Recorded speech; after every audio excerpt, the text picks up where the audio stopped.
মুক্তিযোদ্ধা ও পোষ্য কোটা বাতিল দাবিতে রাজশাহী বিশ্ববিদ্যালয়ে মশাল মিছিল করেছেন বিশ্ববিদ্যালয়ের ৭ ছাত্র সংগঠনের নেতাকর্মীরা। বুধবার ১০ জুলাই সন্ধ্যা ৭টায় বিশ্ববিদ্যালয়ের পরিবহন মার্কেট থেকে মশাল সহকারে বিক্ষোভ মিছিল বের করেন তারা। পরে বিশ্ববিদ্যালয়ের গুরুত্বপূর্ণ সড়ক প্রদক্ষিণ শেষে শহীদ বুদ্ধিজীবী চত্বরে এসে সংক্ষিপ্ত সমাবেশে মিলিত হন।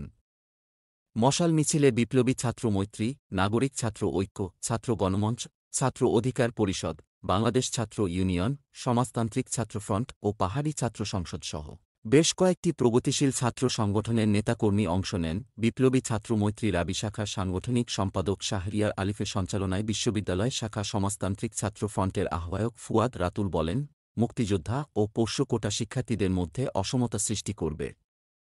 তাই আমরা এ দুটি কোটা পুরোপুরি বাতিল চাই।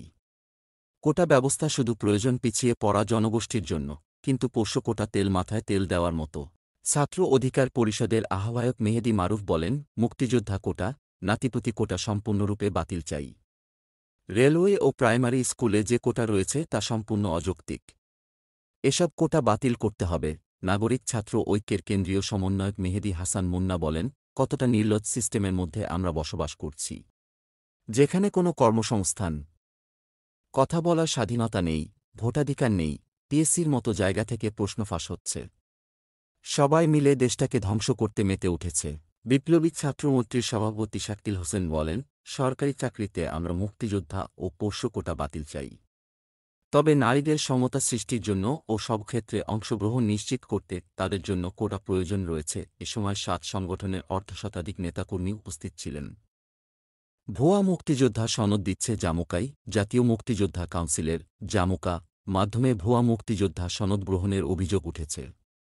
মুক্তিযুদ্ধ মন্ত্রণালয় সম্পর্কিত সংসদীয় স্থায়ী কমিটিতে এ অভিযোগ উত্থাপন করেন কমিটির সদস্য ও স্বতন্ত্র সংসদ সদস্য আব্দুল লতিফ সিদ্দিকী। সূত্র জানায়, সংসদীয় কমিটির ১২ জুনের বৈঠকে বিষয়টি নিয়ে আলোচনা হয়। এরপর গতকাল বুধবার কমিটির বৈঠকের কার্যবিবরণীতে এটি তুলে ধরা হয়। ওই বৈঠকে লতিফ সিদ্দিকী অভিযোগ উত্থাপন করে বলেন, জামুকা ২০১৭ সালে যাচাই বাছাইয়ের মাধ্যমে নতুন করে মুক্তিযোদ্ধার তালিকা প্রণয়নের পদক্ষেপ নেয়। ফলে ২০১৬ সালে যারা মুক্তিযোদ্ধা ছিলেন না, এখন দেখা যাচ্ছে তারাও বীর মুক্তিযোদ্ধা হয়ে গেছেন। এদের কেউ কেউ জামুকার সঙ্গে সম্পর্ক করে ভুয়া সনদ তৈরি করেছেন বলে অভিযোগ রয়েছে। এতে প্রকৃত মুক্তিযোদ্ধাদের কল্যাণ হচ্ছে না বলে জানান তিনি। এ সময় মন্ত্রণালয়কে এ বিষয়ে সতর্কতা অবলম্বনের পরামর্শ দেন লতিফ সিদ্দিকী। বৈঠকে কমিটির আরেক সদস্য ও আওয়ামী লীগের সভাপতিমণ্ডলীর সদস্য শাহজাহান খান স্বাধীনতার এত বছর পরে নতুন করে মুক্তিযোদ্ধার তালিকা তৈরি সহজ নয় বলে মন্তব্য করেন। মুক্তিযোদ্ধা যাচাই বাছাই কমিটির দায়িত্বপ্রাপ্তদের অন্যতম শাহজাহান খান বলেন, যাচাই বাছাই করতে গিয়ে এমন অবস্থার সম্মুখীন হতে হয়েছে। আমরা তাদের চিনি না। জমিজমার বিরোধের জের ধরে এক ভাইয়ের বিরুদ্ধে অন্য ভাইয়ের মিথ্যা সাক্ষ্যের দৃষ্টান্ত তুলে ধরে তিনি বলেন, চাচা ভাতিজি সাক্ষাৎ গ্রহণের সময় ভাতিজির, মুক্তিযোদ্ধা ভাইয়ের ছেলে, বিরুদ্ধে চাচা মিথ্যা সাক্ষ্য দিয়েছিলেন। পরে চাচা হজ করতে যাওয়ার আগে এসে বলেন, তিনি মিথ্যা সাক্ষ্য দিয়েছেন। তার ভাই মুক্তিযুদ্ধ করেছিলেন, ভাতিজি সত্য বলেছিল। জামুকাকে আরও স্বচ্ছ ও নিষ্ঠার সঙ্গে কাজ করার পরামর্শ দেন শাহজাহান খান। গতকালের বৈঠকে কমিটির সভাপতি রফিকুল ইসলামের সভাপতিত্বে অংশ নেন সদস্য ও মুক্তিযুদ্ধ বিষয়ক মন্ত্রী আ ক ম মোজাম্মেল হক, শাহজাহান খান এবং মাহফুজা সুলতানা। সরকারি ভাতাপ্রাপ্ত বীর মুক্তিযোদ্ধাদের বিশেষ ঋণ কর্মসূচির আওতায় সোনালী ব্যাংকের সব শাখা ব্যবস্থাপক সর্বোচ্চ ২ লাখ টাকা পর্যন্ত ঋণ মঞ্জুর করতে পারেন। এক্ষেত্রে ঋণ আবেদনের জন্য কোনো বয়সের সীমা নেই। যে কোনো বয়সের ভাতাপ্রাপ্ত বীর মুক্তিযোদ্ধা এই ঋণের জন্য আবেদন করতে পারেন। তবে এ ধরনের ঋণের বিপরীতে বীর মুক্তিযোদ্ধাদের ভাতা লিয়েন করে রাখতে হবে। সম্প্রতি সামাজিক যোগাযোগ মাধ্যমে বীর মুক্তিযোদ্ধাদের জন্য সোনালী ব্যাংকের ঋণ কর্মসূচি নিয়ে বিভিন্ন গুজব ছড়িয়ে পড়ে। সেখানে বলা হয় ৬০ বছর বয়স হলে এই ঋণের জন্য তারা আবেদন করতে পারেন। তবে এ ধরনের ঋণের বিপরীতে বীর মুক্তিযোদ্ধাদের ভাতা লিয়েন করে রাখতে হবে। এ বিষয়ে সোনালী ব্যাংকের ব্যবস্থাপনা পরিচালক মোহাম্মদ আফজাল করিম ইত্তেফাককে বলেন, ২০১৫ সালে ভাতাপ্রাপ্ত বীর মুক্তিযোদ্ধাদের এই ঋণ গ্রহণে বয়সের সীমা নির্ধারণ করা হয়েছিল ৭০ বছর। পরবর্তীতে ২০১৬ সালের এপ্রিলে পরিচালনা পর্ষদের সিদ্ধান্ত অনুযায়ী সরকারি ভাতাপ্রাপ্ত বীর মুক্তিযোদ্ধাদের ঋণের ক্ষেত্রে বয়সসীমা তুলে দেওয়া হয়। তখন থেকেই এটি কার্যকর রয়েছে। সামাজিক যোগাযোগ মাধ্যমে যে বিষয়টি ছড়িয়েছে সেটি সঠিক নয়। তাছাড়া 2016 সালের আগে এ ধরনের ঋণ প্রদানের জন্য সংশ্লিষ্ট প্রিন্সিপাল অফিস, কর্পোরেট শাখার ডিজিএম পর্যায়ের কর্মকর্তাগণ এই ঋণ মঞ্জুরি করতে পারতেন। কিন্তু 2016 সাল থেকে সব শাখা ব্যবস্থাপক সর্বোচ্চ 2 লাখ টাকা পর্যন্ত ঋণ মঞ্জুর করতে পারেন। তিনি আরও বলেন, ভাতা গ্রহীতা বীর মুক্তিযোদ্ধাদের উত্তরসূরিগণও ঋণ কর্মসূচির আওতায় ঋণ গ্রহণ করতে পারেন। নারায়ণগঞ্জের বন্দরের কুখ্যাত রাজাকার রফিকপুত্র উপজেলা পরিষদের নবনির্বাচিত চেয়ারম্যান মাকসুদ হোসেনকে প্রত্যাখ্যান করেছেন উপজেলার বীর মুক্তিযোদ্ধারা।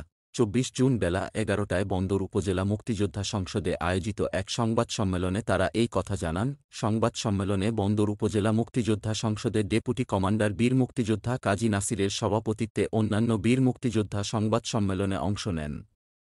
এ সময় বীর মুক্তিযোদ্ধারা বলেন, 1971 সালে জাতির পিতা বঙ্গবন্ধুর নির্দেশে জয়বাংলা স্লোগান দিয়ে শপথ নিয়েছিলাম, বাংলাদেশকে স্বাধীন করব। আমরা মরণপণ যুদ্ধ করে বাংলাদেশ স্বাধীন করেছি। বাংলাদেশ স্বাধীন করতে গিয়ে আমাদের মা বোনদের ইজ্জত হারাতে হয়েছে। শহীদ হয়েছে 30 লাখ মানুষ, যাদের রক্তের বিনিময়ে অর্জিত এই স্বাধীন বাংলাদেশ। যারা বাংলাদেশের স্বাধীনতা বিরোধী সেই কুখ্যাত রাজাকার ও তাদের দোসরদের আমরা ঘৃণা করি। আমরা তাদের কোনো প্রকার ছাড় দিতে পারি না সেই বীর মুক্তিযোদ্ধাদের রক্তের সাথে বেইমানি করতে। এজন্য আমরা বন্দর উপজেলা মুক্তিযোদ্ধা সংসদ কমান্ডের পক্ষ থেকে আপনাদের মাধ্যমে ঘোষণা করছি, স্বাধীনতা বিরোধী চক্র ও রাজকারের সন্তানকে ছাড় দেব না, আমরা শক্ত হাতে তা প্রতিহত করব। তারা আরও বলেন, গত 8 মে বন্দর উপজেলা নির্বাচনে 1971 সালে দেশদ্রোহী সেই কুখ্যাত রাজাকার রফিকপুত্র মাকসুদ হোসেন টাকার জোরে বন্দর উপজেলার চেয়ারম্যান নির্বাচিত হয়েছে। আমরা বীর মুক্তিযোদ্ধারা তা কোনো প্রকারেই মেনে নিতে পারব না। সদ্য নির্বাচিত উপজেলা চেয়ারম্যানের পিতা কুখ্যাত রাজাকার রফিক স্বাধীনতাযুদ্ধ চলাকালীন সময় পাকিস্তানি হানাদার বাহিনীদের নিয়ে বীর মুক্তিযোদ্ধা আব্দুল আজিজকে হত্যা করে। শুধু তাই নয়, ধামগর ও মুছাপুরে বিভিন্ন সাধারণ মানুষের বাড়িঘরে অগ্নিসংযোগ সহ লুটপাট করে, যা সেই সময়ে সে এলাকায় ত্রাসের রাজত্ব কায়েম করে রেখেছিল। মাকসুদ হোসেনকে প্রত্যাখ্যান জানিয়ে তারা বলেন, বাংলাদেশ স্বাধীন হওয়ার পর বীর মুক্তিযোদ্ধা আলাউদ্দিন সহ নিরীহ লোকদের অকাতরে হত্যা করে।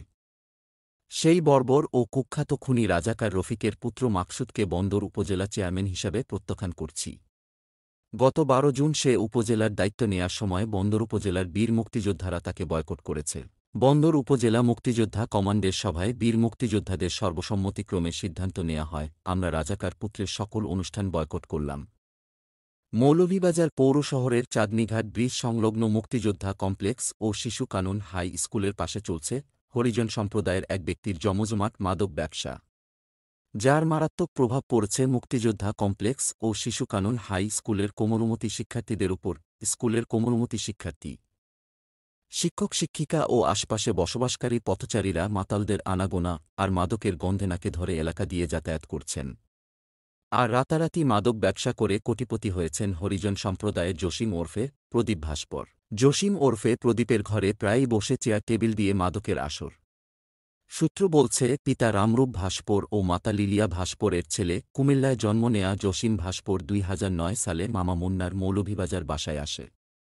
2010 সালের শেষের দিকে জসিম নাম পরিবর্তন করে নাম রাখা হয় প্রদীপ।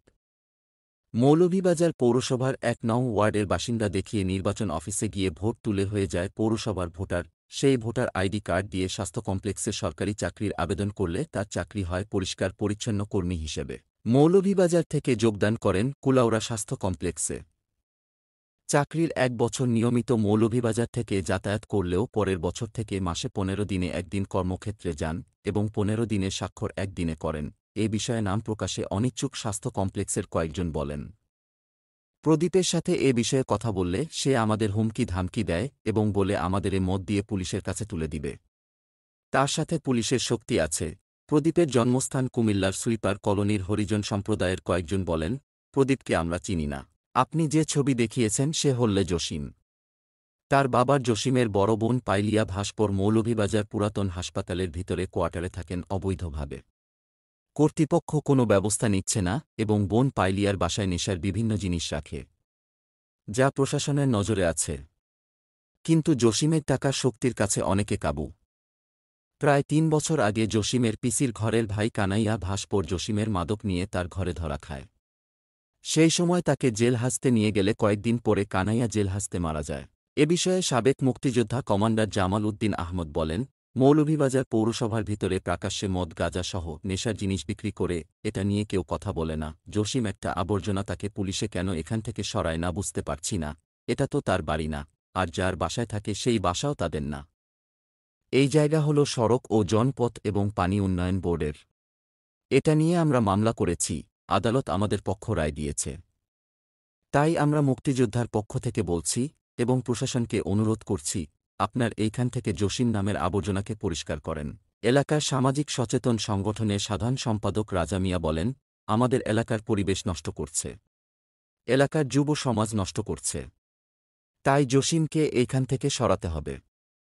এই জন্য আমরা এলাকার সবার কাছ থেকে গণস্বাক্ষর নিচ্ছি তার বিরুদ্ধে ব্যবস্থা নেয়ার জন্য। ৭ নং চাঁদনীঘাট ইউনিয়নের ৩ নং ওয়ার্ডের মেম্বার সাদেক আলী বলেন, স্কুলের পাশে প্রকাশ্যে মাদক বিক্রি হচ্ছে, প্রশাসনকে বিষয়টি গুরুত্ব দিয়ে দেখা উচিত। মুক্তিযোদ্ধা কোটা বৈষম্য নয়, সাম্য ও ন্যায়ের বাস্তবায়ন। সরকারি প্রশাসনের নীতি বাস্তবায়নের ক্ষেত্রে মুক্তিযুদ্ধের পক্ষের লোক যেন না থাকে, সেই নীলনকশার কৌশলী পদক্ষেপ মুক্তিযোদ্ধা কোটার বিরুদ্ধে অপপ্রচার উল্লেখ করে মুক্তিযোদ্ধাদের সন্তান ও প্রজন্ম কেন্দ্রীয় কমান্ড কাউন্সিল বলেছে, মুক্তিযোদ্ধা কোটা বৈষম্য নয় বরং সাম্য ও ন্যায়ের বাস্তবায়ন। বুধবার রাজধানীর জাতীয় প্রেসক্লাবে মাওলানা আকরাম খাঁ মিলনায়তনে মুক্তিযোদ্ধার সন্তান ও প্রজন্ম কেন্দ্রীয় কমান্ড কাউন্সিলের আয়োজনে মুক্তিযোদ্ধা কোটা পুনর্বহাল, অপচার ও বাস্তবতা শীর্ষক এক সংবাদ সম্মেলনে এসব কথা বলা হয়। সংবাদ সম্মেলনে লিখিত বক্তব্য পাঠ করেন মুক্তিযোদ্ধাদের সন্তান ও প্রজন্ম কেন্দ্রীয় কমান্ড কাউন্সিলের সভাপতি ও কোটার পক্ষে রিটকারী ওহিদুল ইসলাম তুষার। তিনি বলেন, মুক্তিযোদ্ধা কোটা পুনর্বহালের আদালতের রায়ের বিরুদ্ধে ভুল তথ্য, গুজব প্রচার করছে স্বাধীনতাবিরোধী চক্র, যা আদালত অবমাননা ও ফৌজদারি অপরাধ।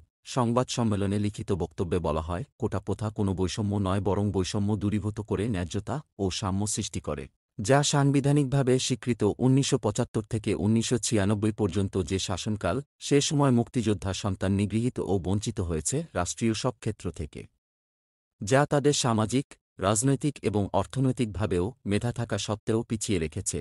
৯৬ থেকে ২০০১ সালে সরকারের আন্তরিকতা সত্ত্বেও প্রশাসনে স্বাধীনতা বিরোধীদের আধিক্য মুক্তিযোদ্ধাদের কোটা সুবিধা প্রাপ্তিতে বাধা হয়ে দাঁড়ায়। আর সে কারণেই মুক্তিযোদ্ধাদের দ্বিতীয় প্রজন্ম সেই কোটা সুবিধার বিস্তৃতি যৌক্তিক। এইসব অপচারের বিরুদ্ধে মুক্তিযোদ্ধাদের সন্তান ও প্রজন্ম কেন্দ্রীয় কমান্ড কাউন্সিল ধারাবাহিক কর্মসূচি পালন করবে বলেও সংবাদ সম্মেলন জানানো হয়। সংবাদ সম্মেলনে এ সময় আরও উপস্থিত ছিলেন মুক্তিযোদ্ধা Jamal Uddin, Bangladesh online activist forum বোয়াফ সভাপতি কবির চৌধুরী তন্ময়, সংবাদকর্মী ও অ্যাক্টিভিস্ট হাসান আহমেদ সহ আরও অনেকে।